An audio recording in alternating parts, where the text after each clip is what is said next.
He wants to bring paradise to our planet. He wants to stop him. Nth Man, the Ultimate Ninja, by Larry Hama, Ron Wagner, and Fred Fredericks. Starting in April from Marvel. TM and copyright 1989 Marvel Entertainment Group Incorporated. All rights reserved.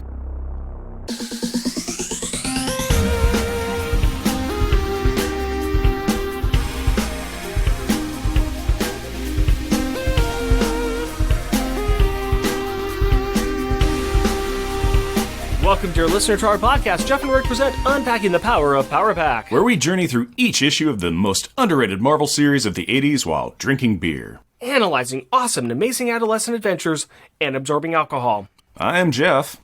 And I am Rick. And I am Tim. Just sit right back and you hear a tale of a random banter ship.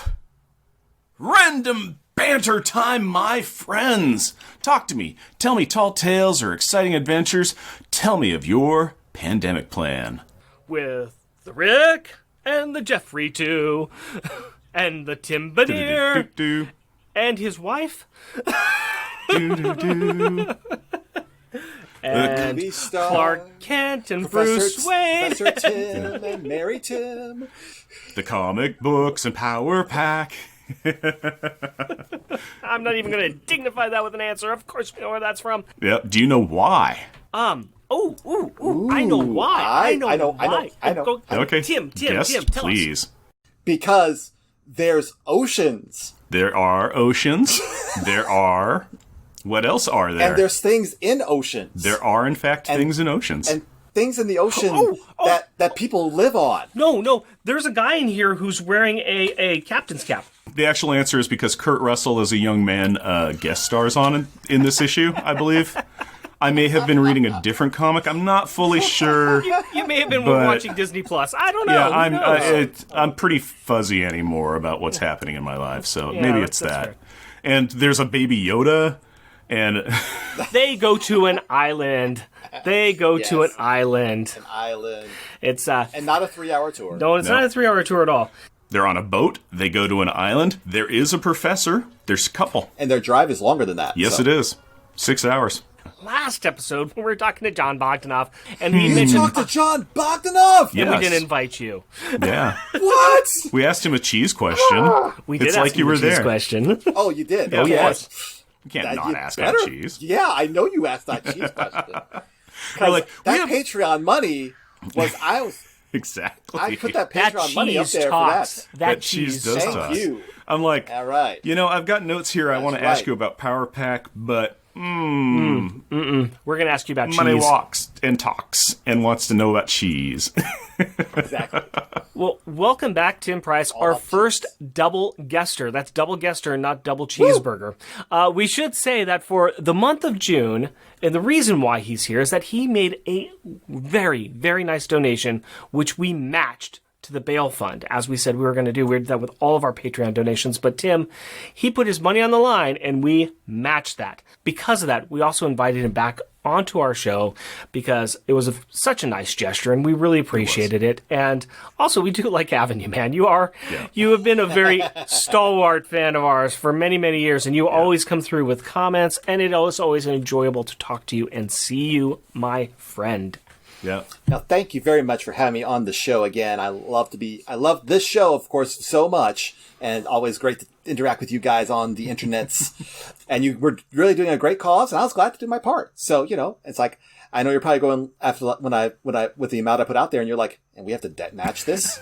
So there may have been a couple of other expletives, but I was like, well played, sir. Well played. Somebody called our bluff. He called me out on it. Not a problem. It was a good cause. It was a good gesture, and I did not mind doing it at all. So thank you very much. I'm glad that you're here. I'm glad that you're coming to talk with us about this book, especially after I think it played very nicely with us interviewing Jon Bogdonove last issue and then talking about this one that is... I think that this one's very personal. I mean, he put a lot of his personality and the things he really loves into this book. Not that he didn't do great work on those other books, but I think there's a lot of his personality in this book, so it kind of feels good that we did that nice interview with him, too. But I am getting way ahead of myself. We need to stop for a second and go back 2 episodes, because we're talking like it was 1 episode ago, but it was only 2 episodes that we did back-to-back Jon Bogdonove interview. But let's go back a couple issues where the last time we talked about a Power Pack comic book, and we can only do that if Jeff gives us a 2-sentence replay of that issue. 2 teens named Juan and Marjorie run away from their abusive homes in russet corners and head to New York, where they near immediately have to be saved by Cloak and Dagger from gang members who are going to forcefully show them a good time. During the scuffle, Dagger has the amnesia knocked into her, so the teens take her to a shelter where they are kidnapped the very next day and taken to a different, horrible, abusive shelter where they are separated and physically or mentally tortured until Juan and Marjorie escape and decide to head back to Russet Corners because they now know that they can handle their problems at home as long as they stick together. Now that the for real, Cloak, Dagger, and Power Pack were also in this issue, fighting some guy named Cadaver. 2-sentence replay is over. Why don't you give me a beer and tell us what our Power Pack pick is?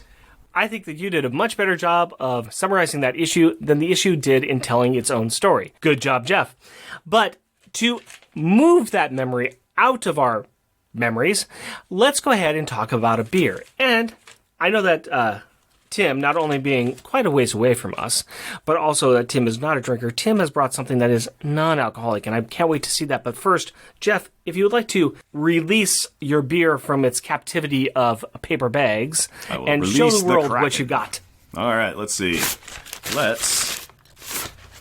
Ooh, Gigantic Brewing Company.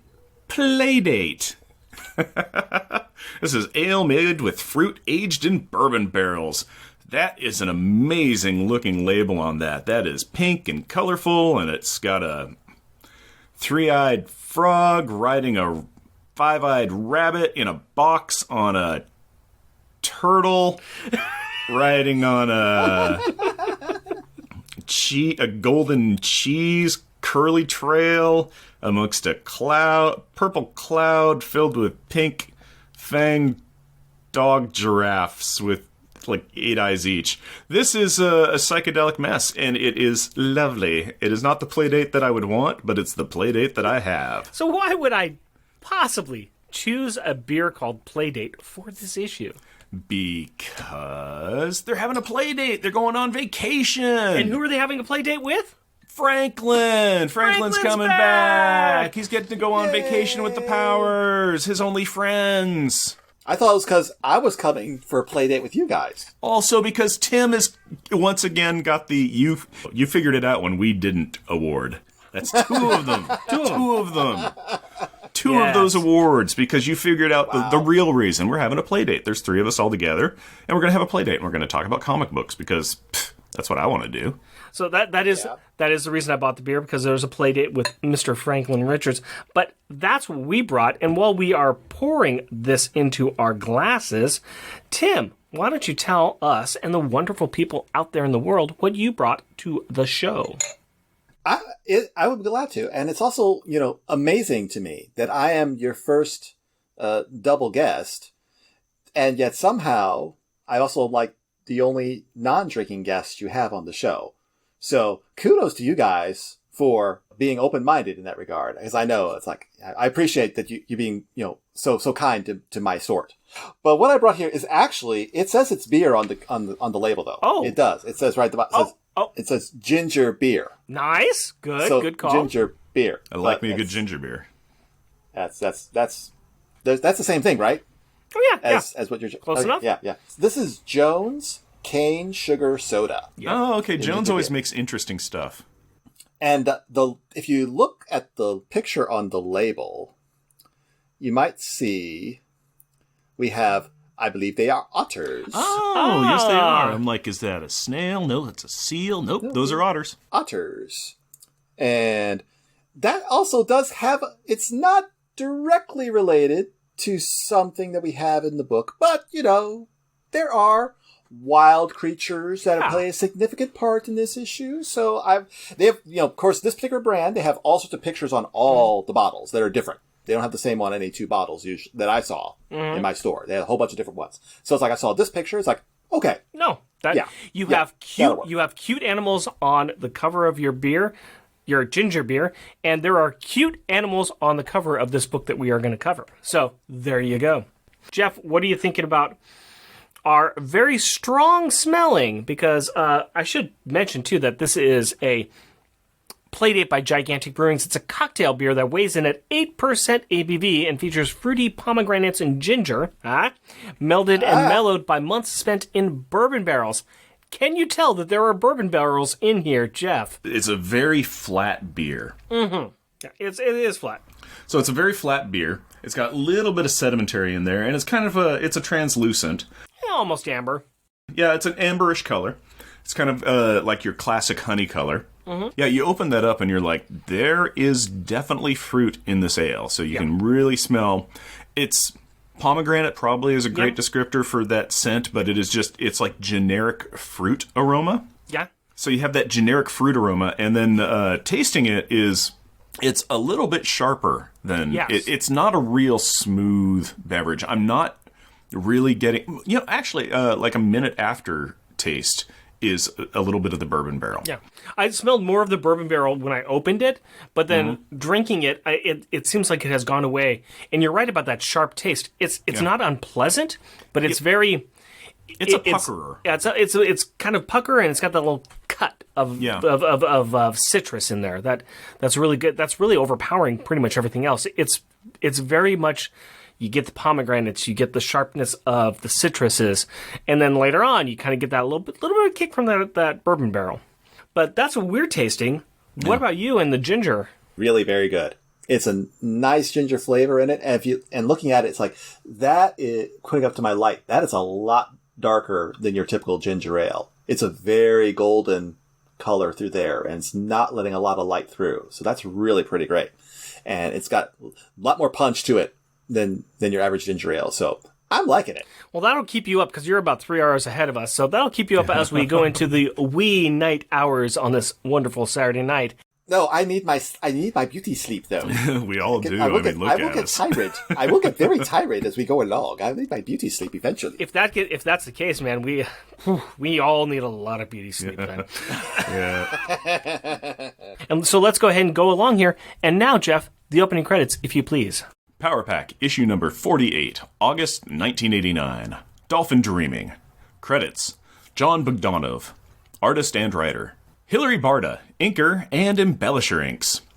Joe Rosen on letters. Glennis Oliver on colors. Carl Potts on drums. Tommy D, road manager. Featuring Power Pack, Alex Power, aka Destroyer, disintegrates with focused efficiency.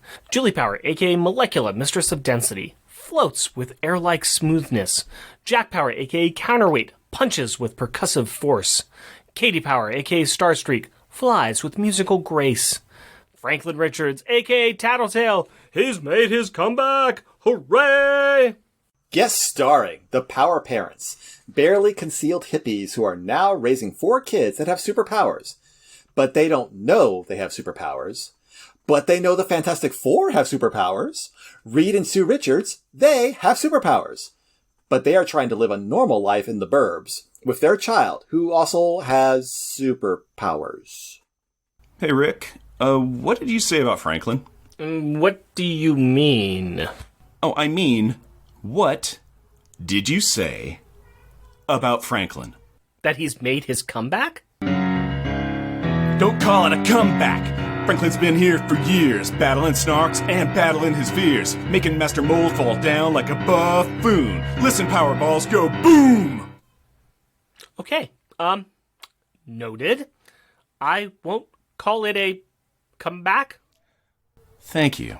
We are going to review this comic at some point, right? Yes, Tim, we are. So, while the parents are out, the kids clean house by using their powers and jamming the tunes, with the music turned up to a gentleman's 11. Play that funky music, Starscream. Yeah!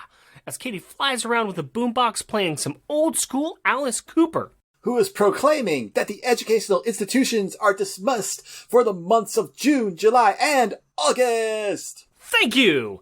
Julie is playing a literal air guitar as she is in cloud form, and Jack is drumming on the counter while floating above it. I guess the only one who is actually cleaning is Alex, who is disintegrating his old school work. This just in. Alex is being a big old sourpuss. He snaps at his siblings as they goof off, reminding them that they should be packing. I wonder what has Alex in such a huff. The younger powers posit that Alex is just miffed that he has to be away from Allison, his beauteous and perfect girlfriend, for the summer. But Alex says that it actually is because he's worried that Power Pack will be needed. They're superheroes, gosh darn it! What will happen if they are gone and the city needs them? Gee, Alex, I don't know how New York could cope. But maybe the Avengers, or Spider-Man, or Luke Cage, or Daredevil, or any of the hundreds of other heroes that live in the air can handle it. Or maybe even Dakota North. After all, that girl's got moxie.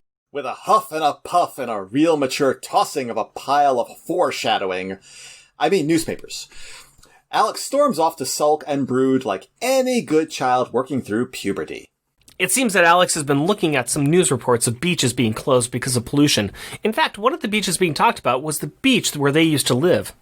Maybe. So what? We're not even going there this year. You know, Mom and Dad have some big secret plan cooking. Yeah. While the kids are pretty much teaching expert classes on hiding things from their parents, Maggie and Jim continually roll ones when trying to be sneaky. The kids all know that they will be going to Maine based on the brochures lying around. Speaking of the happy parents, they show up in the apartment to the round of applause from the studio audience. Huh? What? You guys don't read comics with sitcom soundtrack running in your head? No? Your loss. Anyway, the youngest kids greet the parents with hugs while Alex challenges his dad about why he's not doing more to stop bad things happening in the world. While Jim and Maggie donate money to environmental groups, they really do not know what else they can do. I mean, it is not like they have superpowers. But with the money that they do not donate to good causes, or to that gimmick they call bills, they get to use to go on a vacation. A very special secret vacation, the location of which the kids will never, ever, ever guess. Maine, right? Maine, right? Maine, right? Maine, right? Okay, maybe not so special and not so secret that the kids will never guess. The parents are a little crestfallen that the kids know their secret holiday plans. But that is okay, as they have another secret in their pocket. That they have also bought a used brand new car! That really was inevitable, wasn't it? Hey, Tim Price? Come on down. Price is right. Get it? Yeah, Tim. We got it. The kids react to this news with stars and wonder in their eyes. Since living in New York, they have not had any reason to own a car, so this is probably really exciting. At least until you turn the page. And see? A not new car! You know this joke is only going to get so much mileage, right? Yeah, kind of regretting my choices. Unlike Jim, who is proud of his used, green, wood-paneled Jeep Wagoneer. It's a heap! The kids? Not so much. Jim thinks it is funky. Julie agrees with the funky assessment, and also wonders if it runs. Jack is concerned that it will not make 90, and Maggie was holding out for a four-wheel drive minivan. Knowing Dad, I guess we're lucky he didn't bring back a VW microbus with Dayglow flower decals. I think it's neat. Jim defends his choice by saying it is a classic, and that it will be good, reliable transportation. And there's the fact that the car looked lonely, and that it needs this family. Which is definitely a reason to buy a certain car, I guess. But enough of that for now. Time to pack and get ready. There is one more surprise waiting for the family. Someone else is coming with them on their vacation. Someone else is coming with them? Cool! I wonder who it could be. Man, good question. I mean, it could be just about anyone. Well, probably not Carmody, but it could be the Punisher. Ooh, it could be Kofi. It could be Cloak and Dagger. It could be literally anyone. I hope it's Wolverine. You two have seen the cover of the issue, right? What does that have to do with anything? To answer that, the next day, the car trip officially starts with the customary singing of 10 million bottles of beer on the wall, and Katie asking if they're there yet. So, after a small side trip to Stamford, they arrive at the Richards house and see Franklin. Hooray! Hugs abound as they find out Franklin is coming with them for this trip. And with some quick goodbye hugs, Reed and Sue clock out of the issue, recording just 4 panels in total. Wow. They are taking hints from Spider-Man for cameos. Now we enter the montage with National Lampoon's Holiday Road playing as a Wagoneer cuts through a forest with a mass of word balloons recording the 5 kids in a car with no electronics on a road trip. I will spare you the torment of these words, as anyone who has car traveled with family knows them, and those that haven't don't need to be exposed. It was a dark time, folks. Dark, dark times. The 6-hour road trip was shoved into one panel, and we now get to the arrival in Maine and the public beach. Not wasting any time, the men whip off their shirts and are ready to dive into the water. The ladies prefer some modesty and choose the bathrooms. But after all of the changing has occurred, they head to the beach only to find it closed. Denied! Well said, Wayne. The beach is filled with dolphins. They have beached themselves and are covered with weeping ulcers and burns. A volunteer from the WWF who is on scene stops the family and explains what has occurred. Did they give the family a DDT? This is World Wildlife Fund, Rick. Not wrestling, professional or otherwise. Oh, my bad. The bottom line is that it is pollution. There is no one culprit. Because of illegal dumping, runoff from fields and roads, and a host of other things all contribute to muddying the true point of contact. But even though it may be a mystery, the number of cetacean beachings has increased all over the world for years. The volunteer explains that the best they can do is just to try to keep the dolphins wet until they can get the equipment to drag them back to the sea. Needless to say, this puts a damper on the fun. Boo! Jim and Maggie retired the family to a nearby restaurant, but the kids are really not hungry. They're not even interested in hearing their dad's information on improvements on wildlife rescuing techniques that... Yeah, whatever. The kids ask if they can go out and play. Once outside, it is costumes on, and all of a sudden, the Power Kids are gone, and the world-famous superheroes Power Pack are here. I wonder where the kids went. Tim, you do know the kids are Power Pack, right? Really? How can you tell? Maybe the superpowers, or they have the same names, or because they aren't wearing masks. It's been 48 issues, man. Context clues! Huh, never noticed before. Well, that puts a different spin on things.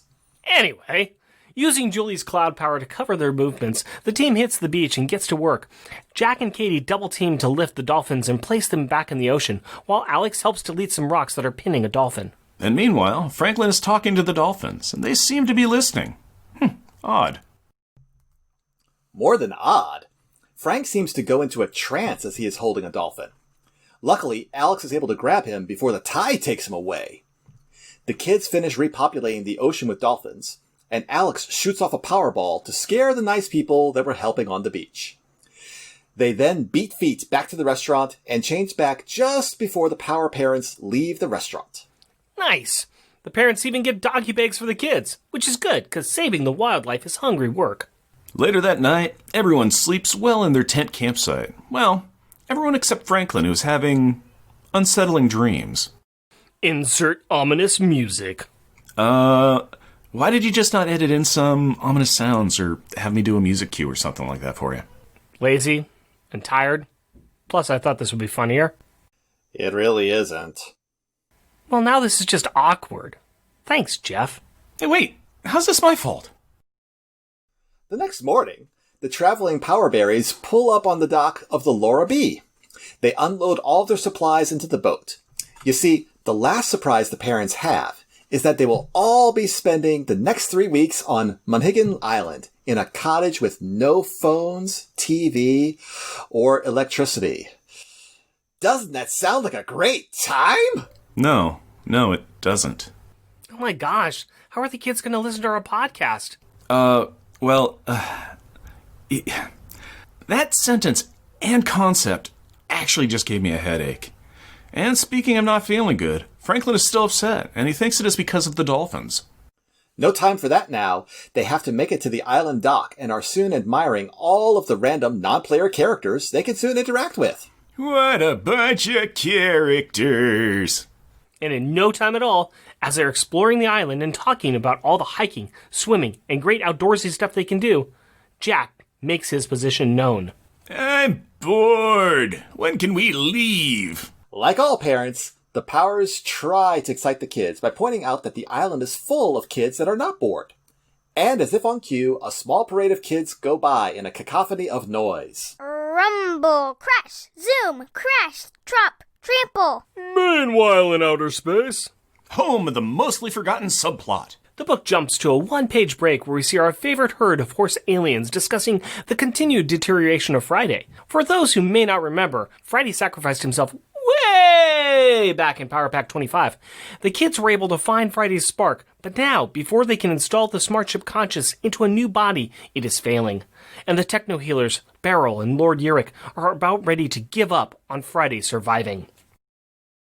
Kofi, being an impetuous little foal, prances off screaming, "Friday can't die!" until he grows hoarse. He won't take nay for an answer, and he hoofs out of there. Continuing our fine tradition of horse jokes when we talk about the Chimelians. You know you made us proud, right? Yes. Yes, I do.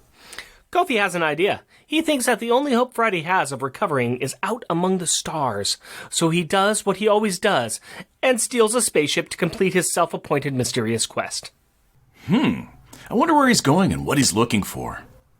You two do remember that the last time he stole a ship, that he went out to find 4 small children who live on a planet far, far away, right? Out among the stars, you could say. Yeah, but what does that have to do with this mysterious quest?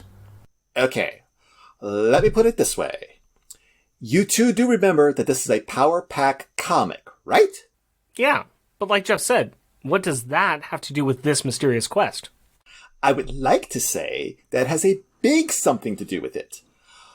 But mostly I just want to move on. Moving on. Interlude over. And now we get into the dark part of the book.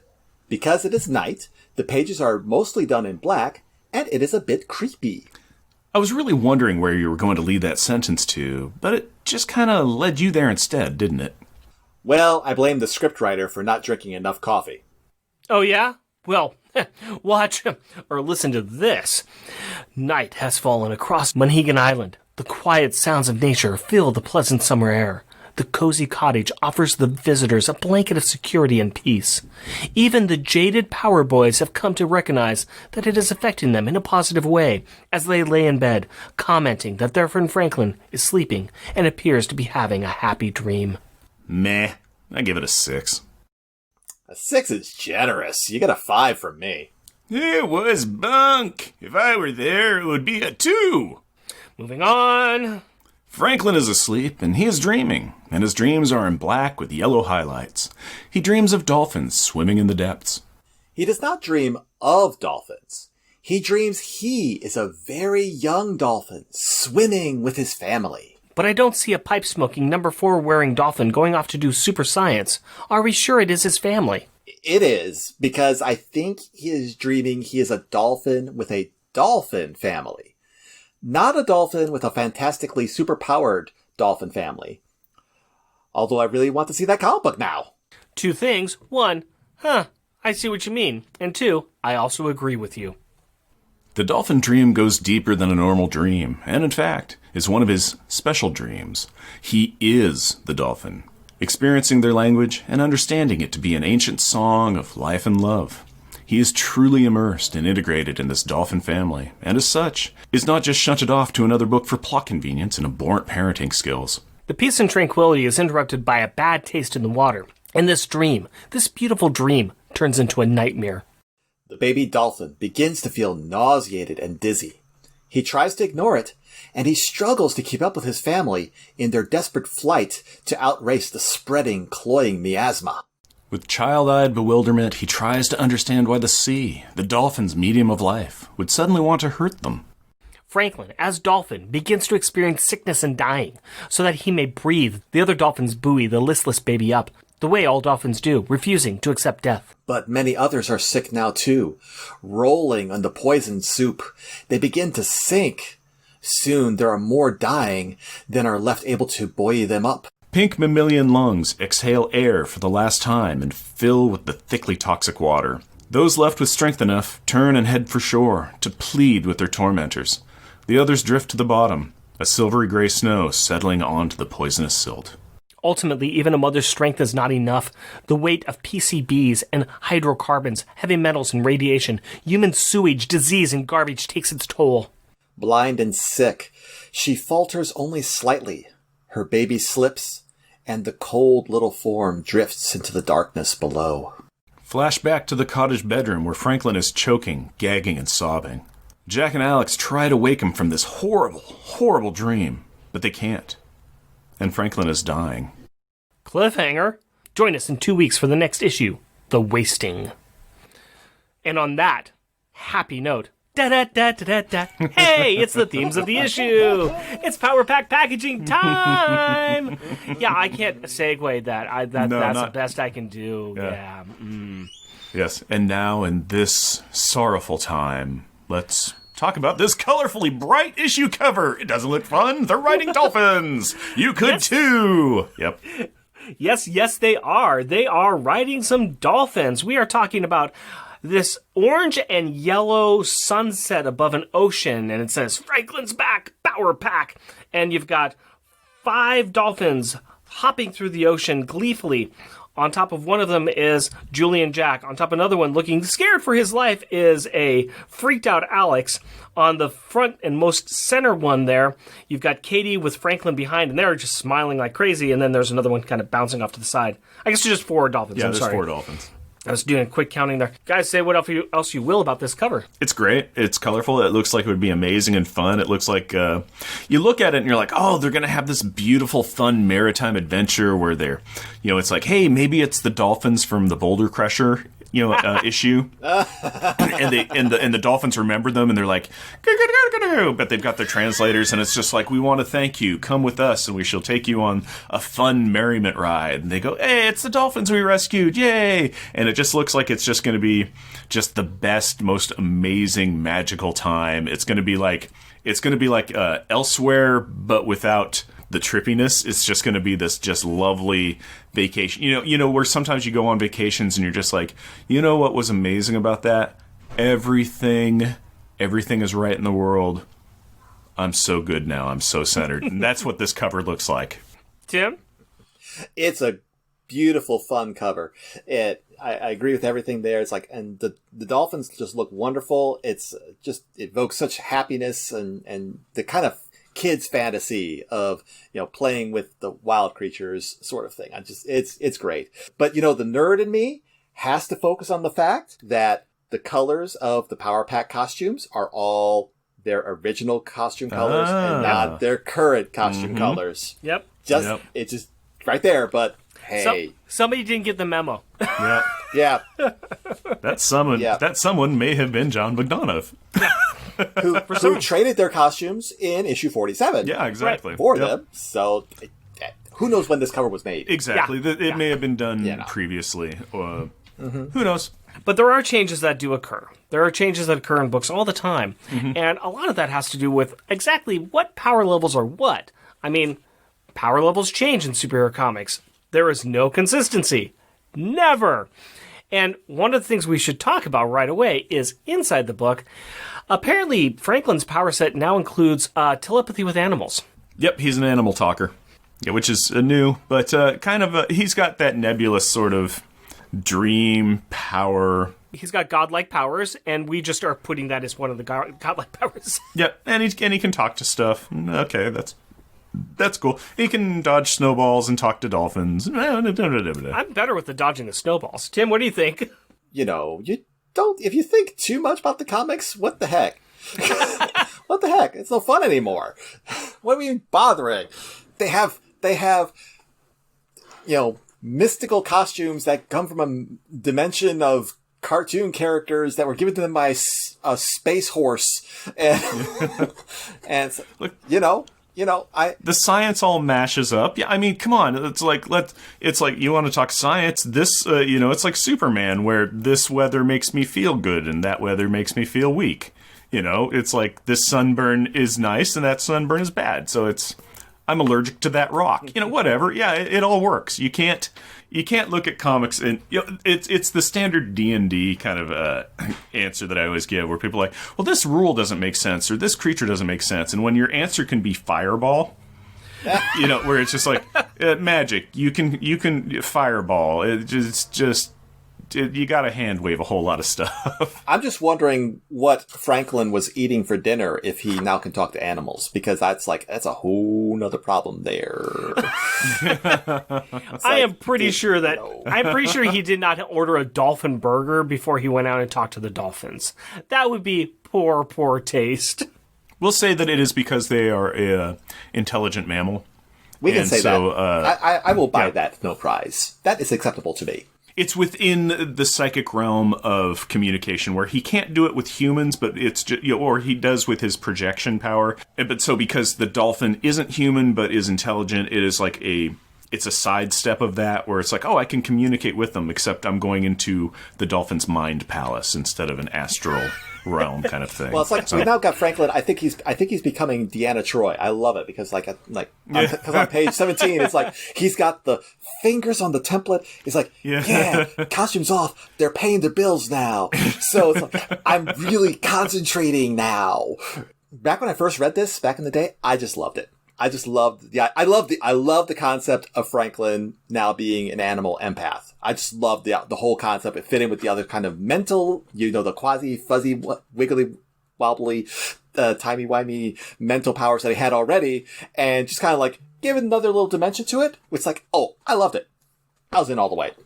Do not get me wrong on this. I think that Franklin having all these wonderful powers, and they keep on evolving and developing over time, I got no problem at all with it. So It's just one of those things of, hey, what do we got here? What's going on? New power. Okay, let's go with it.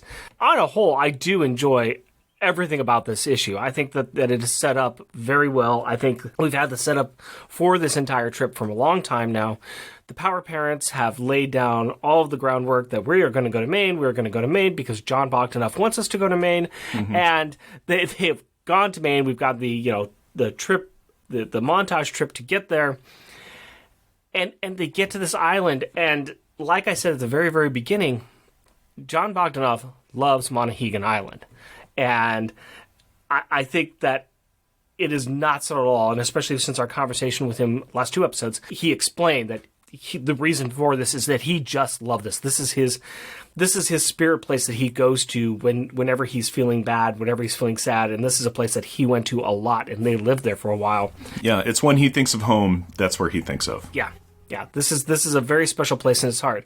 We actually asked him a little bit about this, and we actually came back to him after our interview, and we asked him to provide us some information, because there's 2 pages in here where we have very explicit characters. When they land on the island, they get off the boat, there's a scene where they're walking through a crowd of people, and it's that scene where the artist is not drawing background characters, they are drawing their friends as characters to feel a scene, and it's very explicit. So you see them walk through a crowd, and there's very explicit faces here. And then a page later, when the kids are bored and they see this massive kids come through a scene, you look and like, these kids mean something to the artist.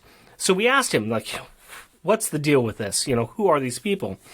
And if you don't mind, we're going to kind of just read this through here, so bear with us. This was the answer we got back from Jon Bogdonove. Okay, back in the day, you could slip the likeness of real people into your stories and backgrounds without any corporate legal department losing their minds. You could even get away with bootleg cameos by the competition's copyright intellectual property, as demonstrated by Clark Kent and Lois Lane showing up in Walter's Thor. It was a much more free will in time. I tended to overdo it. I can tell you're shocked. I liked including real people because it gave crowd scenes like the ones on Monaghan Island or the shopping mall in Judy's dinosaur issue a certain verisimilitude. Why hack out generic crowd scenes when you can cast real extras? Even if a reader didn't know any of the faces, they got the feeling that they were real people. This could get distracting as it does in the dinosaur issue, but it can, if done sparingly, create a feeling that the fictional world of the Marvel Universe is much closer to our universe, and that maybe, just maybe, any reader could actually cross over the panel border into Spider-Man's world. These cameos were also a way to thank or appreciate our friends. I drew the dinosaur issue while Judy's mom was dying in Pennsylvania Bay Hospital, literally at her bedside. It was a long, grueling ordeal. We all grew very close to the wonderful hospital staff who took care of her and put up with us. I drew them into the comic to thank them, and Carl kindly let me do it. The Monhegan cameos were just for joy. I'd been going to Monhegan Island for my life. When I graduated high school with no money for college, I moved there year-round and spent my winters in an unwinterized, waterless summer studio without plumbing, heat, electricity, or insulation. I worked in the stern of lobster boats, worked construction and odd jobs, and eventually served as assistant teacher in a one-room schoolhouse. Life was cheap, and I could save my money for college. Monhegan is and always will be my one true home. The residents of Monhegan pictured in this issue are analogs of my friends and old family friends who lived in Monhegan in those days. The characters on that wharf are all locals, each of whom represents hours of stories. Most, but not all, have died since. The kids zooming by on the next page were all year-round island kids, several of whom had been my students, who helped teach me how to draw and write the Power Pack kids authentically, and to whom I will always be grateful. I thought that was very touching. That's why I read that all out. So please beg your forgiveness, dear listener, for that. But I think this really goes to the point of what I'm saying, is that you can tell he cares about this place. He had said that the Inferno event stuff was really, it was a lot, and it was emotional, it was draining, and he, that's why Elsewhere and this are kind of like, Elsewhere was because he's just like, I just wanted to have some fun and no consequences and just have like a shake off kind of thing. And then it's like, once you kind of like, okay, you get loose, then you go, where is comfort? Where can I go that I feel comfortable at? And that's home. And so doing this is, you can tell that he's putting his heart and his love into it. And really, there might be some characterization there, but there is a lot of love there too. And that is he's pulling on an old favorite coat and settling into just a comfortable chair. And you can tell that he's really doing that. And he's telling a great story at the same time. The 2 pages in question are just gorgeous. When you look at them, it's like they just feel like real people. In Bogdanove's style, it's like there's definitely an authenticity to them there. And it just comes through with just like a little bit of character in just one little scene. And like with all the kids riding by on their bicycles, it's like, yes, that's a bunch of kids who are just having a blast, that known each other all their lives, and just enjoy the life that they have right there. And you can see it all. You can see the character of each one of them almost in their faces on that panel. So it's just a joy to see those there. It makes you smile just to look at them. I mean, that's, even if you don't know these people, you have to look at this and smile. I do think it's very interesting too with this book. This book is very bifurcated. I mean, we have a big adventure, even with them running onto the beach with the injured animals and then saving the animals. But I mean, you have this rollipping story at the beginning part, and then the last third of the book is this nightmare of Franklin's, and just the difference in the color, the difference in the texture, the difference in the storytelling. He goes through all text, and he just uses this beautiful way of drawing, which is kind of like a negative space drawing, where it's all black, and he's kind of using the yellow colors to kind of bring out the shapes in the shadows. And that's all of the dolphin stuff at the end that Franklin's dreaming of. Yeah, it was just a nice inverted color palette is kind of what it boiled down to. It was, kind of a negative space just in the aspect of like a photo negative. Yeah. Mm-hmm. Yeah, those pictures are just beautiful too. It's like, they're just gorgeous. Oh, what's so tricky on those though too is that, it's just like, it leads in, and it's just this beautiful nighttime scene over at their cottage, and there's a lighthouse, and it's just like, Alex and Jack are like, this is actually pretty great.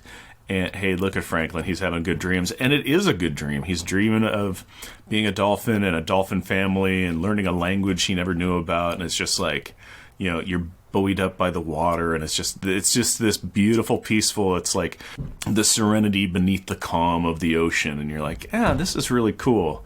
And then it turns, and it becomes very, very dark. In fact, I see this as, kind of one of the more emotional bits of Power Pack writing that has been in here, where, it wasn't quite to the intense for me, but it was very close for Leech. His, mama died, and he was all, Leech, mama, Leech, where he's just breaking down because Annabelle had died. And it's just like, oh, this is pulling at the old heartstrings. So, yeah. you guys might be wondering why I even asked to come on for this particular issue in the first place, because of being so, lighthearted and upbeat. of a story. For most of it. For most of it is. And the honest truth is that at this time, back when this came out, this was the last regular issue of Power Pack I bought.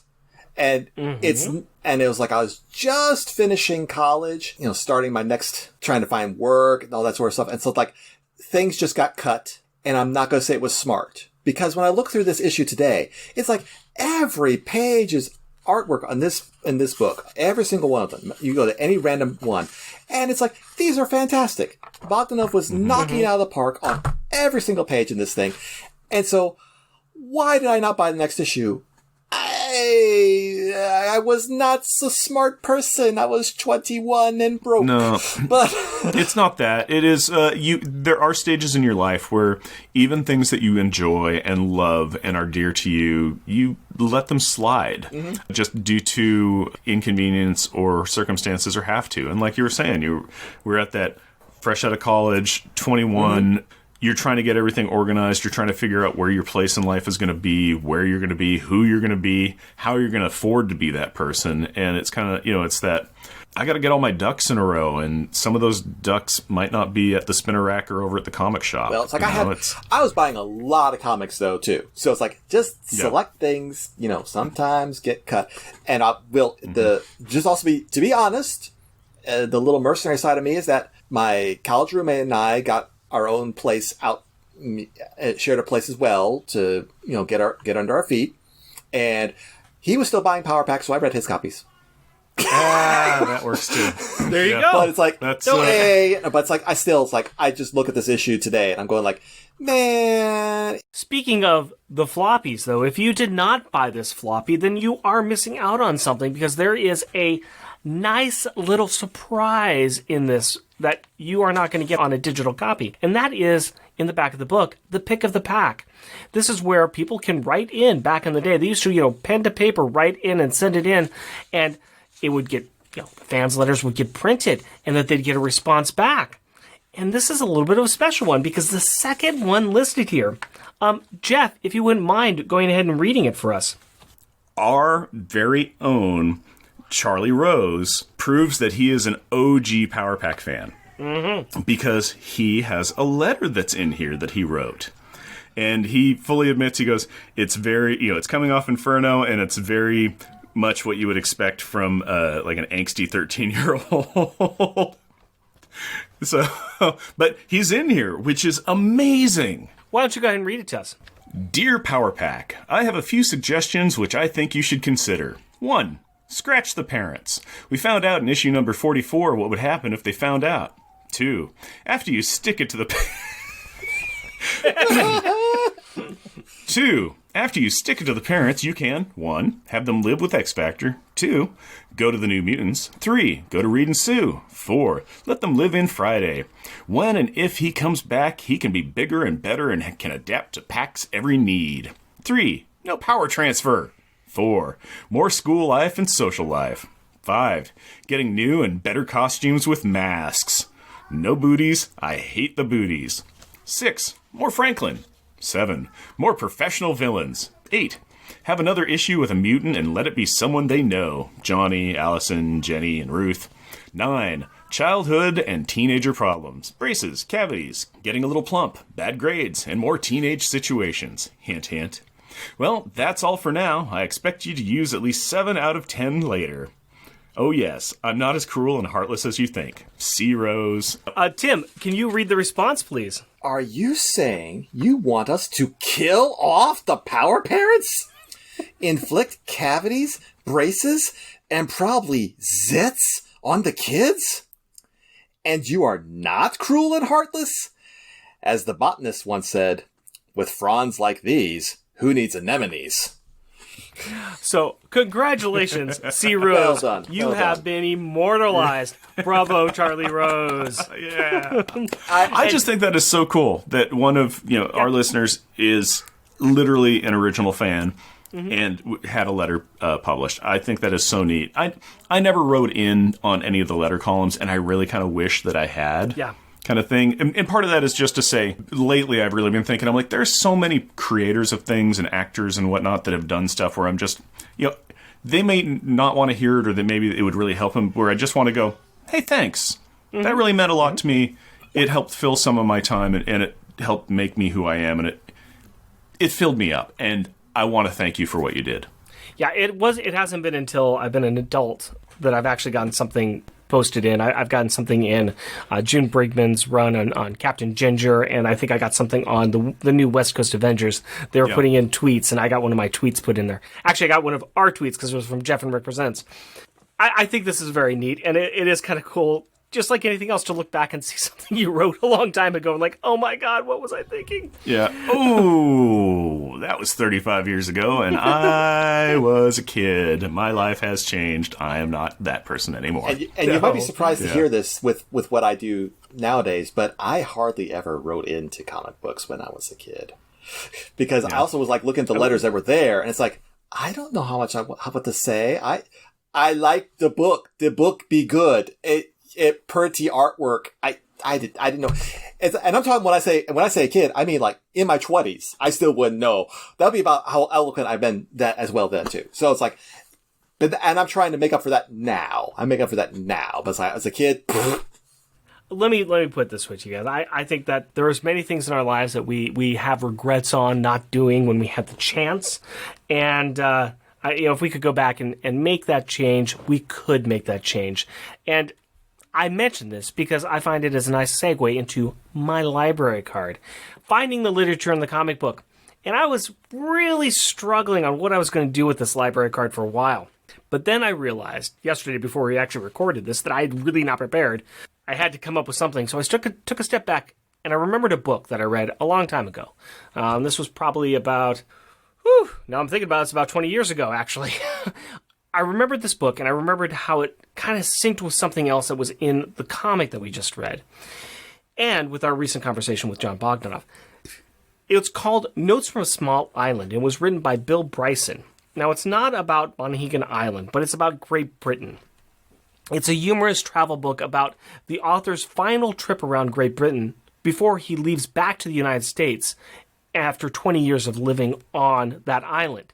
While he was living in the country, Mr. Bryson had heard about villages and sites that he should go and see, but he just never got the chance or just never took the time to go and do it. Seeing this as an opportunity to visit and revisit many amazing locations, while he moved the rest of his family back to the United States and got them taken care of, he went out and just did these trips to go see these places, mostly traveling through public transportation to go from one place to another. He managed to make it through each corner of the island.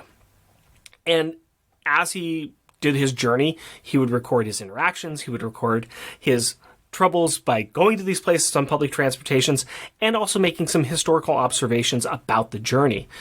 I remember being given this book as a recommendation while I was working as a front desk receptionist at a retirement center in Portland, and I remember how this book captured my own imagination, and it really nearly caused me to just sell everything I had and to stop working and just go on a long trip through the British Isles just to see these places, because it just seemed like such a neat and amazing idea, going from place to place on public transportation, having interesting conversations with the locals that lived there, seeing the places and just kind of being part of the culture. It's just one of those things that I regret not doing, because alas, responsibilities. Curse you! But hearing Jon talk about his love of Monhegan Island and its people and the culture that was there and how he really connected to it and it became very important for him kind of made me remember that book and just going out and talking to people and being part of those small, tinier communities where you can have those conversations. So that ended up being my library card for this book. But you know what? This book may not have that many literary references, but you know what it does have? It's got tons and tons of chemicals. I have not read, and I have no clue what Jeff's Science Corner is going to be, but you know what? If it's not about chemicals, what are we even doing here, folks? In this issue, in case you missed its subtle inclusion, a plot point was about pollution. In fact, Non-point contamination was directly mentioned at the beach when we were finding out what was wrong with the beach dolphins. Well, this got me thinking, what is non-point contamination? Well, it turns out that non-point source pollution is pollution resulting from many diffuse sources, in direct contrast to point source pollution, which results from a single source. Non-point source water pollution affects a water body from sources such as polluted runoff from agricultural areas draining into a river, or windborne debris blowing out to sea. Non-point source water pollution is difficult to control because it comes from the everyday activities of many different people, such as lawn fertilization, applying pesticides, road construction, or building construction. In fact, it is the leading cause of water pollution in the United States today. The principal types of pollutants in water are sediments, which come from eroding stream banks, construction sites, and agricultural fields. Nutrients, which come from human sewage and fertilizer.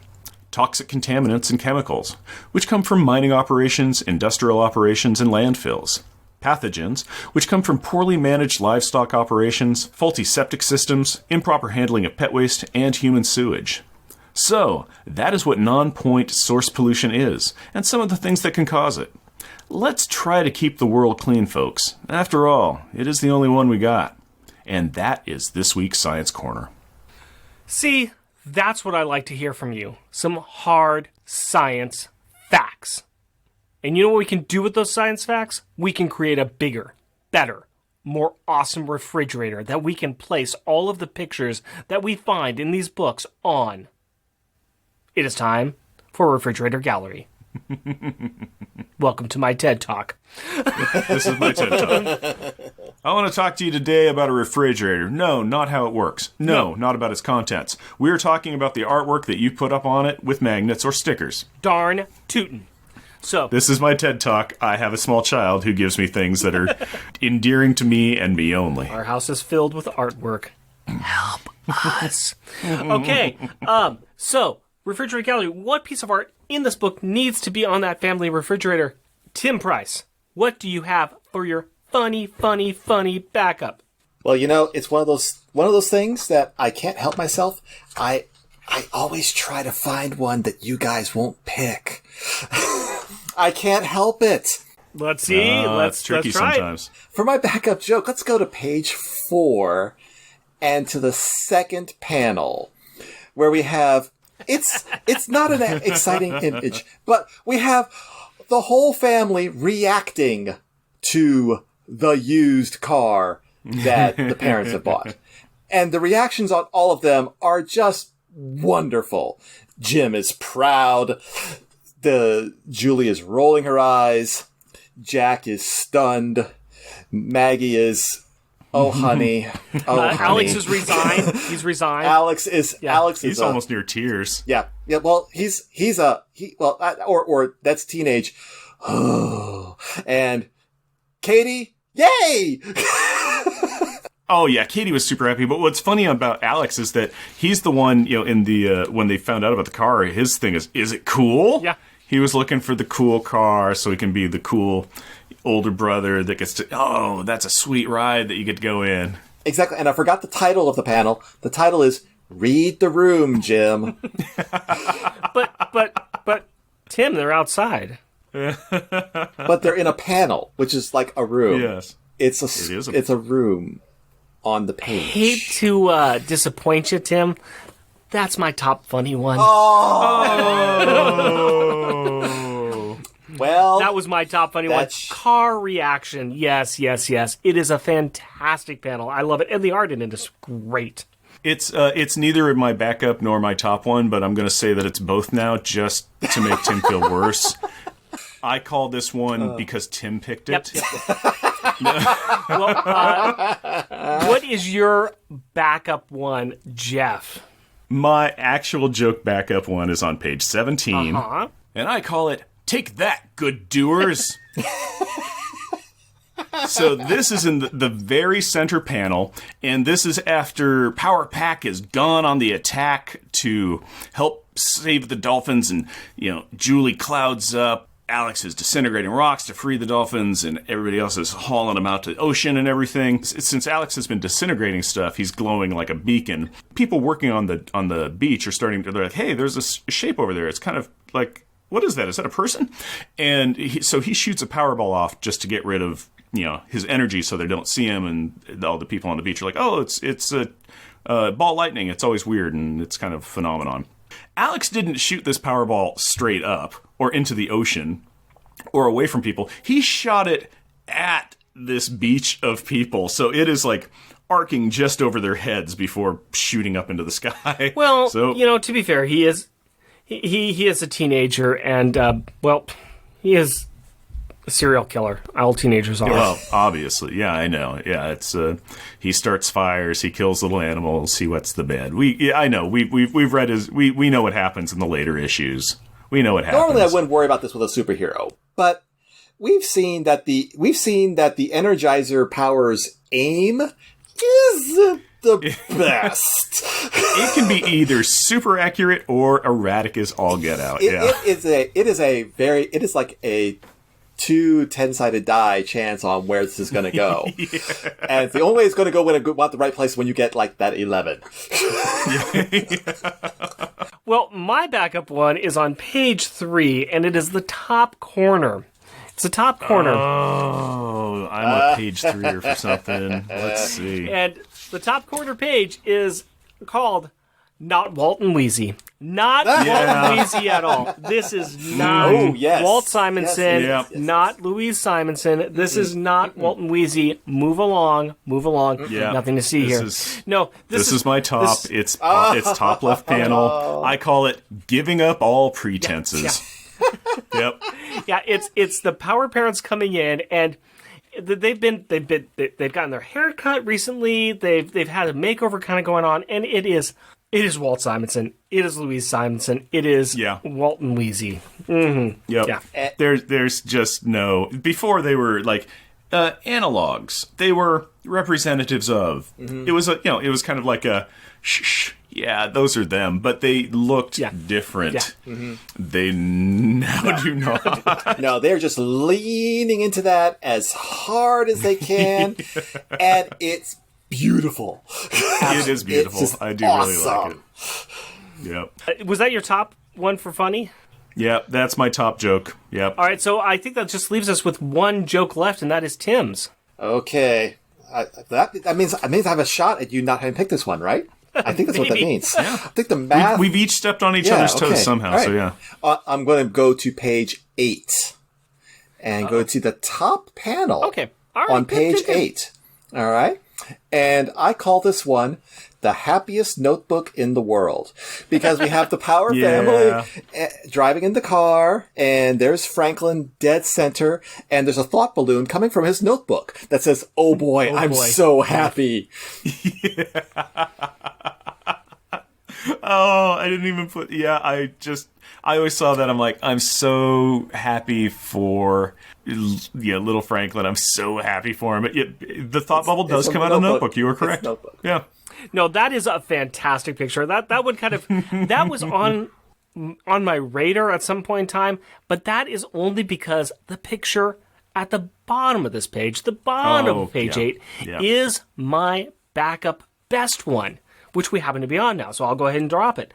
And this is the one of, it's the compressed time where we are traveling from Stanford to Maine, and they did that all in this one panel, which you see them going down a road, and it's this beautiful forested area, and the road is curving off, and there's all these word balloons of all the stuff that you would hear on a road trip with 5 kids and 2 adults. But it is a beautiful picture, and I think it does a great job of showing you the beauty of nature, at the same time, the joy of riding in a long car trip, and the fun of it as well, too. Yeah. No, that is a beautiful picture. Yeah, that's more than half of a page, and it is, that's glorious. And it really does capture that, just kind of like, it's the American road trip, and you're going on a highway, and there's curves, and there's mountains, and lakes, and trees, and rocks, and you just want to pull over anywhere and just take it in. The cool thing, too, is that if you look at that guardrail right there, you know there's a geocache there. Anyways, Jeff, probably. Go ahead and tell us. I don't think there were geocaches in 1989. No, there weren't, but there's one there now. I bet there is now. Oh my goodness, yeah, there is one now. I promise you. There's one everywhere. There's too many now. This kind of thing. Jeff, go ahead and tell us what your backup best one is, sir. My backup is on page 1, and I call it "I Wanna Rock." Rock. Down. Rock. That's right. Well, stop. We can't pay the royalties. We can't afford that. Yeah, no, this is just the splash page, and it is Julie is playing a air bubble force field guitar, and the Jack is playing the drumsticks on the desk, and Katie's flying around, leaving rainbows, got the big old boom box on her head snapping, and just like, ooh, she's into the music, and it's just super cool. But especially that giant Julie playing the air guitar is glorious. Yeah, it is. The only thing that just destroys the entire mood is that Sourpuss Alex down there at the bottom. Yeah, Sourpuss Alex. Yeah. I know, trying to destroy the evidence. Whatever crimes he's committed in the corporate world, I don't know fully what's going on. Like I said, I don't read these comics. He's a teenager in high school who's in love with a girl. We don't want to know what crimes he's getting rid of. All right, Tim, what is your backup favorite? All right, my backup favorite is on page 20, and it's the 4th panel. Okay, yeah. And I called this one Goonies, the sequel. Nice. But we have, this is the shot of all of the kids on Monhegan Island. Yeah, on their bikes and walking and on horses and everything, yeah. It is just, the characters in here are just so fun to look at, and you get, I gushed about it before, so if you've been listening on the show, just wind back. I'm sure that it'll be in the notes about Tim gushed about the panel back here. And you can go listen to it then. But it's a great panel. I love it. Yeah. It's a fun panel. Once again, we already talked enough about kind of the background of it. It is just Jon Bogdonove putting his heart and love into the people that he knows from the island and giving them the credit they deserve for himself. And just look at this one panel, and you can kind of a story of each one of these kids. It's like there's the older sister, and they have a horse, and her younger brother or sister is riding on the horse, and so the older sister just takes her out all the time riding the horse. And you got the one girl, she's got a little sign that says "Look, Ma, no hands," because she's kind of preening, for the camera, and she's riding her bike with no hands. So you're like, there had to have been a little girl, always rode around town, no hands, and that's what she was famous for. And then there's just the wheelie kid and the little heavy kid, and this it's just you can see the dynamic of all these kids. So Goonieing this, awesome representation. Yeah, this is just great. Like we always say, if you want to see these, come to the website. You'll see these lovely pictures, and you'll see these weird comments from this guy named Tim Price as well. Yeah. And my responses. We're not done yet, though. We're not done yet. We still have the top ones. The top ones where you can also find on our website. Mine is on page 24 and is the top panel. And I call this Quiet Village. This is actually more of a Jeff kind of picture because it is monochrome. It's glorious. It's beautiful. You see the cabin where the Power Kids are and a few other cabins in the background. You see the light from the lighthouse kind of shooting across the sky, a purple sky, and everything else is in this light blue and black shadows. And you see some animals there in shadow on the side, and it's all shadow, and it all shows the peacefulness, the quietness, the stillness of a place that doesn't have any electricity, doesn't have any sound, and everything's quiet. It's just the noises of nature. Yeah, it is really nice. It is beautiful. My only concern is that lighthouse light might be shining into the top window of the bedrooms of the house. But well, how else are you going to know when the alien spaceship has landed on the roof? Exactly. I mean, come on. The Powers need to have that on hand. That's just a fact for their house, for the vacation sites. Everything about this panel is like, yeah, it's just gorgeous. It's so funny that Rick, you pick two ones that actually don't have any characters in them. It's like they're just these landscapes or scenes of the So that's really interesting that those jumped out. I think it really shows the kind of chops that Jon brought in this issue. He was really it's not just like a superhero comic book. He's bringing real art here, so it's wonderful. The few action scenes that were in this were not as fascinating to me as some of the quieter, nature-driven pieces in this one. Yeah. But that was me. I think it was a little bit more nature-driven. So. There was one action scene that I thought about grabbing, where it was the kids rainbow trail flying a dolphin out of a Julie cloud, and I was going to call it Super Dolphin, just because it looks like it's a flying dolphin and there's kids there. But no, there is the scenery. There's too much good art in this, and yeah, they're good. But yeah, I love the panel that you picked, Rick.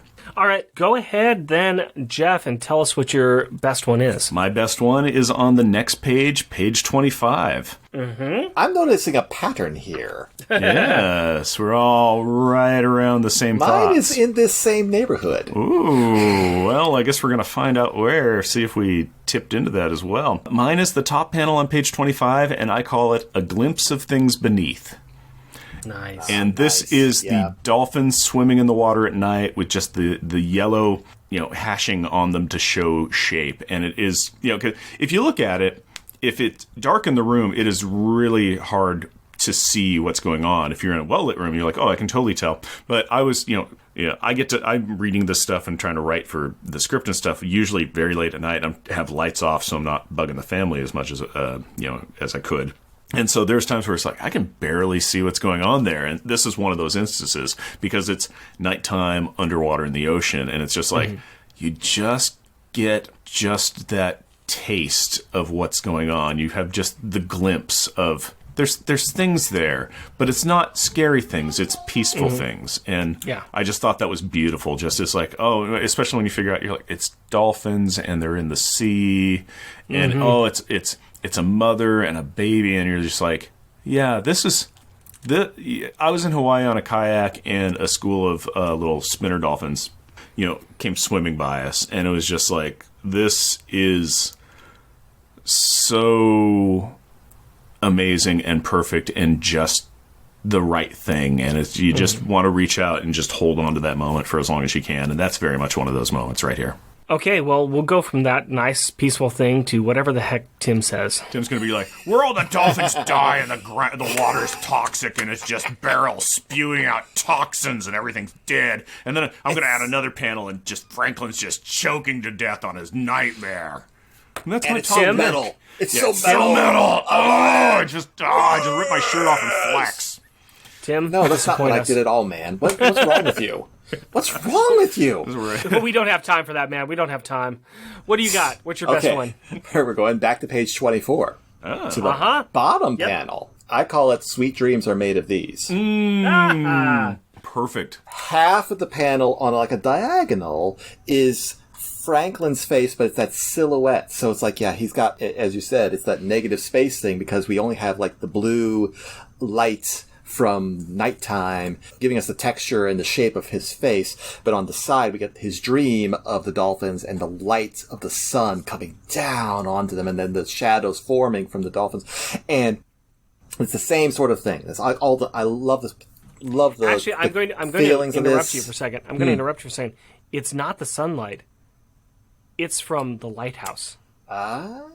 That is the connection. It's not direct because really what it would be the moonbeam.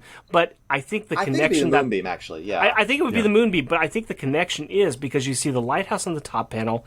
The next panel down, you see in through the window the lighthouse, and I think that's kind of part of a connection. Could be, and it's the yellow light of the lighthouse. the That's light. the reason So, I mean, why could be. yellow illuminated. Could be. I mean, scientifically, no, it's not going to be that. But at the same time, it's part of... you can almost see that Franklin's dream self is kind of just traveling right along the light beam. right. We're just making our own storyline here. I don't care. Sure, I like it. That's fine. I'll buy that. Yeah, it works. It works well. Yeah. But it's like one of the things we were saying before. It's like what Bog is doing here is that his characters and people usually have his own style and brought to that. His own character that. He's not really there for drawing, photorealistic people. He's not trying for that. He's got a beautiful style that he brings to them that gives them their emotion and everything. But for his landscapes, the wildlife scenes, and the dolphins themselves, he goes totally realistic and brings that authenticity to it, and it comes through on every one of the panels with the dolphins. It was really hard to pick any one of these panels because they're all just gorgeous. And you really see it. I just like the contrast, especially in this one, of Franklin on one half and the Dolphins on the other half. And so it's really just great. And by a strange coincidence, I was on vacation earlier this week at Virginia Beach. We went for an early morning walk along the ocean. Sure enough, like a couple dozen yards out from shore, we see the Dolphins going out for their morning play. Nice. We also went on a boat tour on our last day, and there we were in like the harbor of the Chesapeake Bay. And yeah, the Dolphins would swim along where the tide line is, where the water that stays in from the fresh water versus the water that's coming in from the ocean kind of differs. You can see the color change between the two of them. And the Dolphins hang out near there because other things that they like to eat hang out near there. So we saw them coming up right within like 20 feet of a boat. And this is just this week. So I was thinking about that. It's like, oh yeah, this story is not really great for the Dolphins. About that, but it was so cool. They're always so cool to see. It's like it's like one of those things. Whenever they're around, it's like I don't pay attention to anything else. Yep. I want to see the Dolphins. They're just fantastic. They're beautiful creatures, and I would love to see more about them. And that's why it's very easy to get sucked into the story of this one too, because they're ones that we have a strange empathy for. A very unusual empathy that humans have for the Dolphins, and it's like this is very much we feel the pain here. Yeah, we feel the drama here. So but the artwork just nails it everywhere. This one was my special mention one as well, and it is is beautiful. It's the cream of the crop of his art. It really is wonderful with what it does, and I think you were absolutely right about talking about the Dolphins and how they are empathetic creatures, unlike humans who are horrible, disgusting, bitter creatures who do nothing but throw insults at each other, which is what our rubber and glue moment is all about. So, Jeff, hit us with your insult, buddy. Show us. Let's see. I'm going to try and make this one really personal, too. And I'm going to tailor it towards both Rick and Tim. All right. By talking about your cars. I'm scared. That's right. Uh-oh. And I'm going to talk about your cars in a Jack voice. As though his dad had just brought an old, rambling Jeep Wagoneer home. And I'm going to say, you guys, not only your cars, but you guys are, it's a heap. I just love it's a heap. It's just, nice. For Jack just being so you can't think of anything to say other than, it's a heap. This is a heap. This is a garbage car. Why? Why? You might think it's hilarious for what you put this through. Yeah. You might think I'm crazy, but all I want is to hear Rick's pick. But I bet we could get there. Well, hold on, Tim. Normally we wouldn't, because we try and keep Rick in his attic looking at his movies. Okay. But because you're here, my friend. Hey, Rick. Yeah. What's your backup insult? Well, if we go to page 19 and we see Jack talking on page 19, I think I can respond to both of you guys about what I think of both of you. Jack, could you please say that? What a bunch of characters. Yeah. I'm walking away. Walking away? Yeah. Tim, what is your... That's just your backup. Rick, that's your backup. I'm sorry, I'll be back. We're not done with the show. Yeah. What did you have for your backup one there, Tim? Oh, yes, indeed. For my backup, let's go to page 4. Uh-huh. On the second panel. Uh-huh. And it's, oddly, it's Jack. I know you're surprised to hear that. Yeah.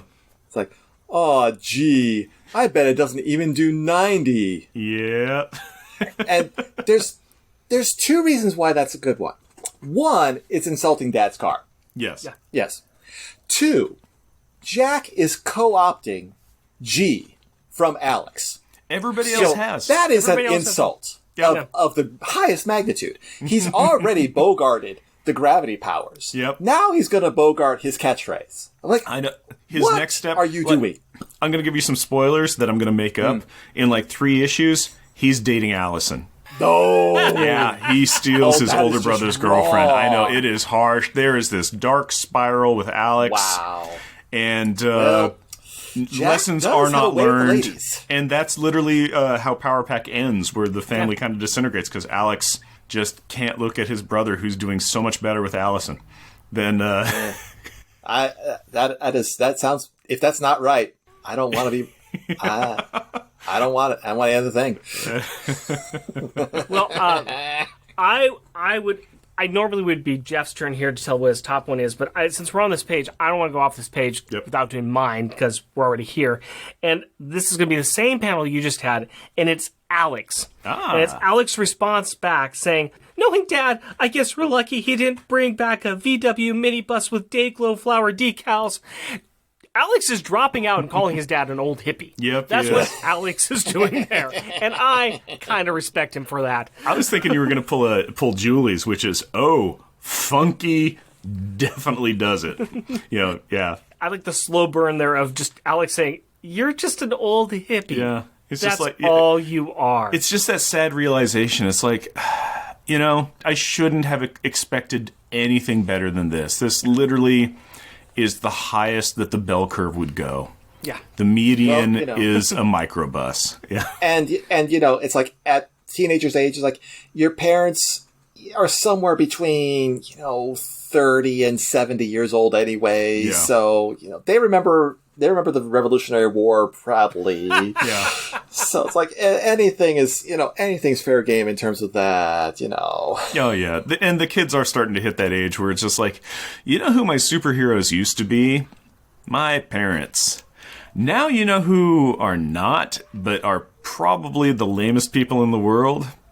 My parents. I think they've taught me everything they have to teach me, and I'm kind of sad that I've learned it. So. Yeah, Tim's already living that reality. My wife and I are starting to start the clock on when that is going to start hitting. Jeff, go ahead and tell us what your top rubber and glue is, please. Well, now it's whatever Tim picked, so I can say, gee, I bet it doesn't even do 90. Which is a lie. My top one is on page 20. After, getting that tour of the island and the parents trying to sell it. Hey, check it out. There's hiking and nature. Oh, fresh air. You know who people love fresh air? Everybody loves fresh air. You're going to love the fresh air. And Jack's response to it is, I'm bored. When can we leave? Oh, cuts to the core, I think, of any parent that has planned a family trip anywhere, where it's just like, this is what we're doing, and this is love. And just to have the kid be like, yeah, no. Thumbs down. Yeah, no, so no. I'm bored, when can we leave? I feel like, that one cuts. And that takes the kids and puts them into the ranking in their own parents' head of saying, which kid am I going to sacrifice first on this island, and which one is going to make it back home with us? Yeah, in this Wicker Man experience, who's getting eaten by bees? Because that is true for all parents, and it is true on our show, as we like to rank the kids with stars and attention. Which kid is the best? Which kid is the worst? So, like always, we always start with the worst. Who wants to go first? Who wants to throw out who the worst one is? Tim, you're a guest. Oh, okay. Mm-hmm. I will say that it's hard. This one's very hard. I think all the kids were really great in this. Well, we do have Kofi, who, he's stealing a spaceship again. He was going to be he's an honorable mention in my worldview. Yeah. But I think I have to give the worst kid to Jack for basically being me on vacation at that age. I very clearly had a vacation that was this. About that age. And all it's like, did. It was a beautiful cabin by a lake in Minnesota, no power or electricity, and just you could fish or boat, and it's like, when are we going home? Every single day. Jeff, are you also a grumpy pants when you were on vacation with your parents, or what? Kind of. I've been Jack. I think every kid has probably been Jack at one point or another. However, while Kofi and Jack were on my list, I did not put them in my detention kid. I handed that delightful package to Alex. Mm-hmm. What a surprise. Everybody was really pretty great. Nobody was really terrible. It was just that, and maybe it was a personal bias or something, but yeah, I handed that dunce cap to Alex. And a lot of that is just because, the beginning, everybody's having fun. Alex is like, rah! And, it's just, hey, is our car cool? No, our car's not cool. And just, it's just, whatever it was, he just tipped into my bad kid ranking. Yeah, I had the same for Alex, too. I thought he was a grouch while the rest of the family was having fun. Mm-hmm. And he just kind of was the negative part in the first few pages. And even though Jack kind of came in and was the grouch, I could still understand Jack there. It's like, you know what? You don't have the electricity. It's like, this is a different kind of fun. It's going to take him a while to find the fun. Yeah. That's fine. But Alex is just being Alex at the beginning. And with Jack, you also get to have that turnaround where it's like, Alex is like, hey, this isn't too bad, is it? And Jack kind of going, you know what? This really is pretty great. Right. So you kind of get that. Where it's like, maybe I'm not bored. Maybe I just need to slow down. I'm going to ask you guys the easy question. Who is the best? And I'm going to be very surprised if we don't all have the best. Franklin. I had Tattletale. Tattletale. Oh, man. Franklin was okay. But Tattletale was awesome. Tattletale was the badam. Yeah. I am the spoil sport that has to bring this. I have to bring this car over to the side of the road, and we're not going anywhere until we grade this issue. That's right. Rick. I'm going to pull this car off to the side of the road and start day drinking. Yep. We like to evaluate this. Start. Never. Quotes, big quotes. We like to evaluate this issue against all the other issues in the series, and I know that we sometimes have guests on here that haven't listened to every episode of our show and haven't, don't follow Power Pack that much. But you know what? Tim is not that guy. I am Tim not that is guy. there. Yeah, no, I was he's wondering not. where you were going with that because I am not that guy. Tim probably has better opinions on where this episode should rank than we do, honestly. Probably. So, starting at number 1, we have Power Pack number 42, Revenge of the Boogeyman, the best Power Pack issue in our eyes. Down to number 20, we have got When You Wish Upon a Star from Power Pack number 24. Spot 40, Power Pack number 38, Little Bo Peep Has Lost Her Sheep. This is one of Julianne Jones' episodes that are issues that she wrote where Julie has her presents stolen by Mean Girls.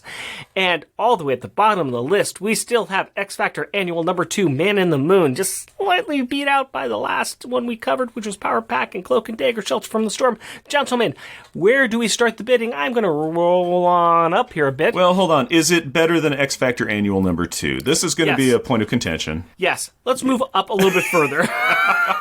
Where are you guys feeling at this one? Are you feeling upper half, upper third, what? Let me put a stake down. I'm thinking the last big Franklin issue was Power Pack number 36 with the 12th, where they fight Master Mold. Do we think this is better? This is higher or lower than that issue?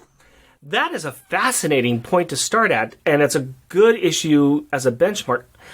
I actually would think that it is below the 12th. Really? Okay. And here's the thing, is that I think that this issue is going to suffer a little bit from being the first of a two-parter. Mm-hmm. We aren't getting a real complete story. We have some very good elements in this book. We have some very good writing in this book and drawing and art. But I think as far as a more complete story, we've got the 12th. So I don't think that it quite gets up to that level. That's my opinion. Okay, what do you think, Tim? I'm fine with that. I'm fine with that because I think that the art on this issue, this particular issue, edges that out a little bit more. But in terms of like the overall story and how everything goes, it's like it's not quite. One and done is going to probably do better than a lead one of two. Than lead in. Yeah. Yeah, and I think you're definitely right. I mean, the art in the last third of this book is phenomenal. It really takes it above anything else we've really seen from Jon Bogdonove. And that's going to be interesting because that's going to put it up in contention with what's next, and that's Power Pack 47, which is Elsewhere. Yep. How do we compare that? Opinions? Tim? Rick? It's got the same thing about being a one and done versus a set. But boy, Elsewhere was really pretty good. But boy, the artwork of this one's like, it's pretty good. I can still kind of see it slip. I can see it slips a little bit. Here's the thing: is that I know that it's not going to be better than what's below it. And that's going to be Power Pack number 22, Trapped, where that's the kids go sledding with Alex and Johnny Rival fight. I think that this one is still a better story than that one. Yeah, what do you think, Jeff?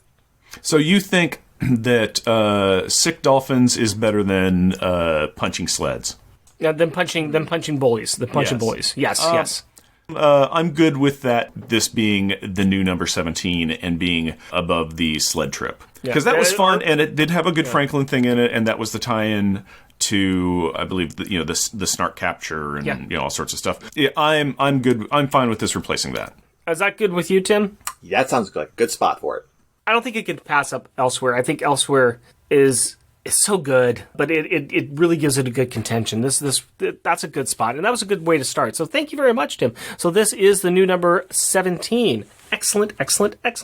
But that's ranking and talking about comic books, and we're not doing that anymore. We've moved on, folks. We've moved on. We are now talking and ranking our beverages. So, final thoughts on what beverage we drank tonight. Jeff.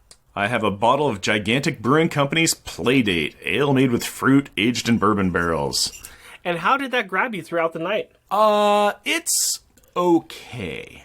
It is not one of these right off the bat, it was like, oh, that kind of smells interesting. But right off the bat, just with the flavor for me, it was kind of this is like, I can't identify what fruit it is, but it's off kind of fruit where you're like, I kind of want an orange, but it's at the back of the fridge. It's been there a while. I guess we'll find out. It's that kind of a thing. It's got a sharp sour taste that's in there. That just is kind of throughout the entire life of this. I agree with you, and I think that for me, because of that taste profile, it's kind of landing in the 2.5, 3 range for me. Yeah. I don't find it offensive. I just don't find it as enjoyable, so I think I'm going to land on a 3 for myself. Okay, I'm kind of thinking the same thing. Is it a bad beer? No. Nah. But if I want a sour, I'm not going to go for this. Right. And if I want a fruity beer, I'm not going to go for this. Right. And if I want a bourbon barrel beer, I'm not going to go for this. And if it's all these kind of like, well, name what it is. Yeah, if I want that, that's not what I'm going to drink. So I also hit it at a 3. All right. It is fine. It's acceptable. It just totally is. That is our opinion of our beverages. But yep. Tim. Yes, I have the Jones Cane Sugar Soda Ginger Beer. It was pretty good at first, but as I kept going through it, I kind of didn't get as much ginger as I like going along. It felt a little bit more subdued. I think I instinctively compare it to Northern Neck Ginger Ale, which has a really strong ginger kick. Like that one stays strong all the way through. So this is still good though. I still think it's a higher quality and better taste and texture than most ginger ales you're going to get out of the 2-liter jug at the store. So I'd give it a 4. I'd give it a 4 for ginger. Yeah. All right. Excellent. Nice. Let's hear Carrie's opinion. And Carrie is Rick's 9-year-old daughter. And she reads the issue with us, and Rick talks to her, and they kind of discuss the issue that we just discussed about, but in a very concise, age-appropriate way for a 9-year-old. So, Carrie, Rick, tell us about it. Hello, Carrie. How are you? Good, and you? I'm doing quite well. It is a nice little Sunday here. Don't really have any plans, but we got to talk about a comic book, don't we? That's certainly a plan. That is a plan. It is a plan, Stan. And the comic book, apparently they got plans too. What are their plans in the comic book? Well, they're going on a secret vacation, quote unquote. And where are they going? They're going to Maine. Yes, they are. And they're going to go to a little island in Maine, aren't they? Monhegan Island. That is correct. In real life, it's called Monhegan Island. He made it Monhegan Island. Change up the name a little bit. But that's a place that's really special to Jon Bogdonove. And who are they going with? Franklin. That's right. And what do the kids discover when they go out to the beach? Well, one, the beach is closed. Why? Because there's like this polluting. Uh-huh. And what happened because of the pollution? Dolphins are covered in this icky green stuff, and they're all sick. Yeah. What do the kids do about that? They try rescuing the dolphins. At the very end of the book, what happens? Franklin's in his dream, and he sees that more dolphins are getting sick, and then he starts like choking in his sleep. Yeah, because he's kind of become the dolphin who's getting sick, right? What did you think about that ending? lots of a cliffhanger. Yes. What did you think about the artwork? I like the artwork. Especially at the end? Yeah. I like how they kind of had that shadow. Yes. It's very cool. It's a very different kind of artwork, isn't it? Yeah. What did you think about the cover of the book? I like it. It's cute how, like, all of them are, like, riding on dolphins. Though, of course, the dolphins aren't sick in this picture. That's true. That's true. We don't find out that there's pollution until we actually get in the comic book. Still, I think the cover's cute. What did you think about the book overall? I liked it. I like how it has Franklin and dolphins, because dolphins are cute. Yes, they are very cute. Anything else? I kind of like how they included polluting in here, and, like, they're trying to stop polluting. And I kind of did a little sneak peek in the other book, too. Well, we're going to have to wait for the rest of that story until next book. But for now, thank you very much for your time, Carrie. Welcome, Daddy. I love you very much. I love you, too. Always a pleasure to hear from Carrie, and I love getting her views on that and what she thought was great and what she thought was not great and what made her kind of sad. I love getting Carrie's opinions on things on that. So thank you so much, Carrie. And now it is time to shout at people. And so we're going to shout at Tim and a few other people, but mostly Tim because he's here. Mostly me. I know. And this is going to be it for episode 61, where we covered Power Pack number 47, Elsewhere. Starting off with Al Sedano and Resurrections, an Adam Warlock and Thanos podcast. Brian G. Charles Gears, who says, I have noticed on page 3, Jack is not tripped by Julie's force bubbles, but by the toaster's power cord wound around his legs, which Jeff got wrong. Yeah, we know. I'm willing to concede that one, but I don't think that the bubbles helped. The illustrious letter writer himself, Charlie Rose, who says, oh, I absolutely adored this issue. The art and story were so much fun and so very clever. Craig McNichol. Damian Druitt-Witter. Diana. Ed209, who said, time for some nuttiness and Elsewhere, and Jeff and Rick are there too. Iko Igao. Green Lantern HG, who gave Carrie a Halley trophy for this episode. Hal Jordan. Jeremy Daw, who writes, fun to read and gorgeous to look at. This issue really shows the trust that Carl Potts had in the sublime creator, Jon Bogdonove, to execute such a tale. And Jon Bogdonove himself, who says, one of my most favorite issues of my whole career. Julie Powerfan. Kyle Sinelli, who writes, I loved this issue back then. The King and Queen were based on Jiggs and Maggie from the syndicated comic strip Bringing Up Father, which originated in 1913. Yep, T caught that, Tim caught that as well, and you both get the illustrious You Caught It, We Didn't award, which is redeemable for nothing. Limax 7. Longbox Crusade with Delvin the Dark Web Williams. Mark O. Rogers. Matthew Fennerer.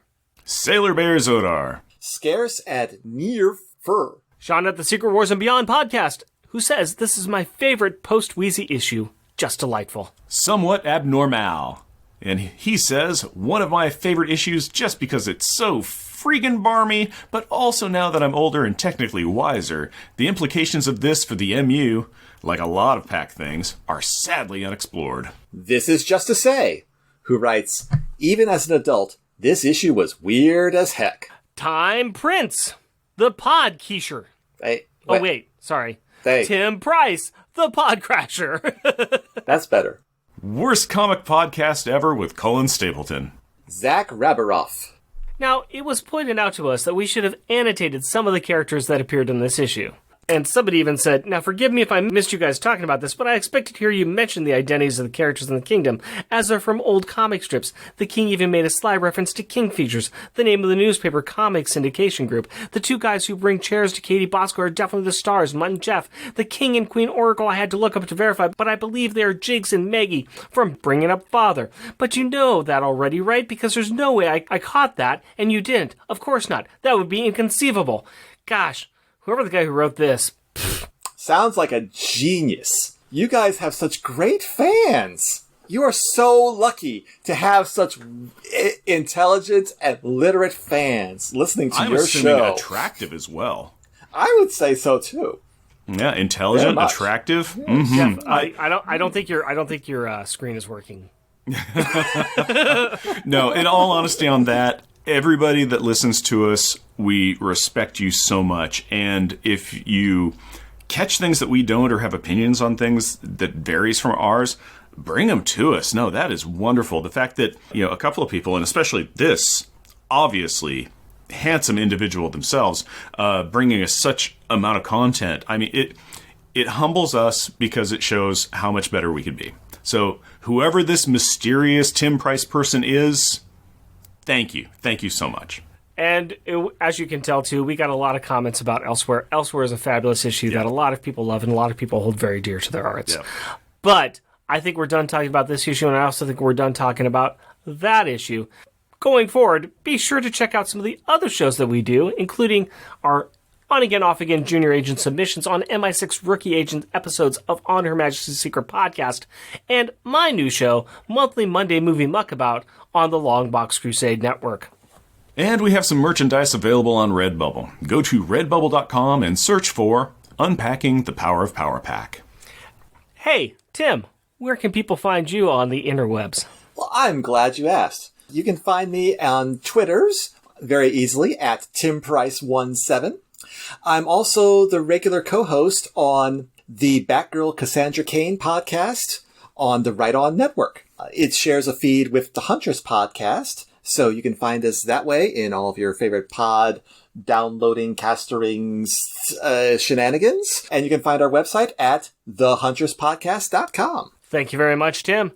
Jeff and Merck Present is a bi-weekly self-produced podcast recorded in front of a live studio audience that is located somewhere equidistant between Portland, Oregon and Lexington, Virginia. If you would like to interact with us through the magic of the internet, you can do so through Twitter at Jeff and Rick Present, our Facebook page, Jeff and Rick Present, our email address, Jeff and Rick Present, all one word at gmail.com, or at our website, jeffandrickpresent.wordpress.com.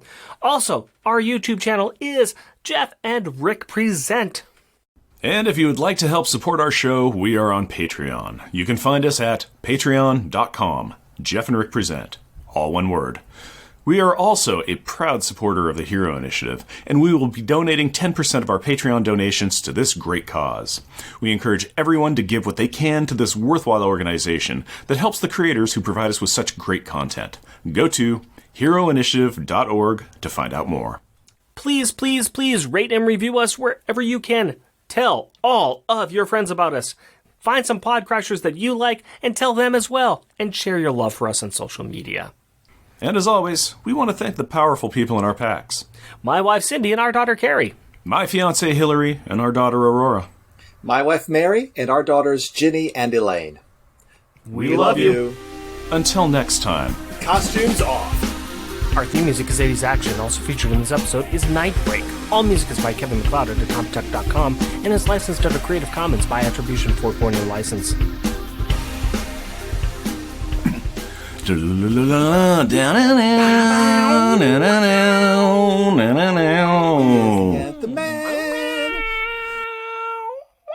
It's our song, our theme song. Sounds like something. Whammy bar! Sonic screwdriver! Okay. You just pull out every little bit of Chotsky that you've bought that's... Exterminate! I now have all of these nice little toys that I can just grab off the wall, and it is wonderful. I'm in the middle of a meeting, and I'm not liking where the meeting's going, and all of a sudden I got a sword, and I'm like, listen, I've got something I need to say. They're going, what are you holding? Nothing. I'm sorry. A stabber, obviously. Rumble. Hillary Barter. Barda. Yeah, I added an extra letter. Hillary Barter. Again. I've only said this name like 65 times. You'd think that I'd know it by now. Rumble. It seems that Alex has been looking at some news. If you're not going to do it right, don't do it at all, Rick. That's drinking, actually. I shouldn't have drank right before that one. Rumble. Insert Price is Right noise.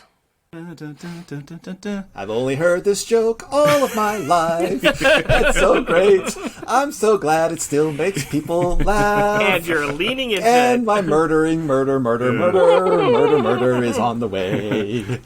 I'm changing my name to Stab. Rumble. I will spare you the torment of these words, as anyone who has Rumble. But after all of the changing has occurred, they head to the beach, only to find it... right. What was I thinking?